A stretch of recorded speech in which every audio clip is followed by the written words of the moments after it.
Ahojte, čaute, tak dnes je opäť krásny deň, taký dá sa povedať, že krásny jarný, všetko je rozkvitnuté, aj keď je sviatok, ale rozhodli sme sa, že sa teda opäť k vám nejakým spôsobom prihovoríme a opäť rozoberieme nejakú tému.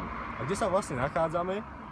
No, ako vidíš, nachádzame sa pod čerešňou, sme sa muchlovali pred chvíľou, ale nie, dneska sme si prišli rozobrať témičku, veľa ľudí sa pýta, alebo zistujú, aké to je mať osobného mentora, či ho mať, či ho vlastne nemať, tak sme sa rozhodli vám povedať nejaký názor na to. Jo.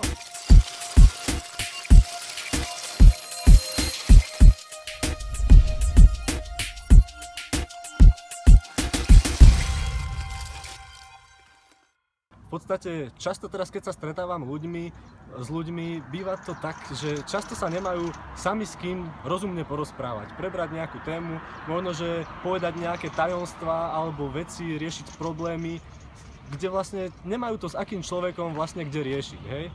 Takže toto sme chceli nejako dneska prebrať a nejaké rady od Aďa teda.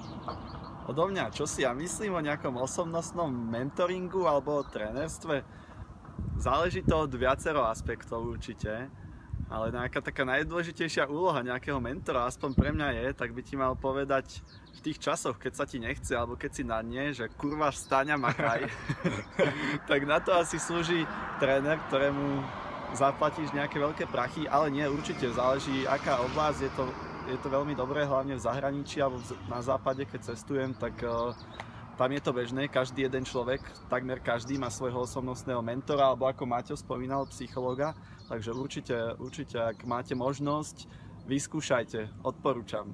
A keď vám je ľúto za niekoho takého dať peniaze, tak si teda kúpte fľašu vína, možno, že vám to na 2 hoďky vydrží a teda riešte problémy takto.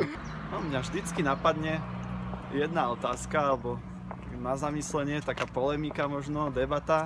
A na čo vlastne najúspešnejší ľudia na svete majú mentorov alebo koučov? Na čo napríklad niekto v tenise, ja neviem, Murray, Djokovic alebo Federer, na čo majú trénera? Čo myslíš?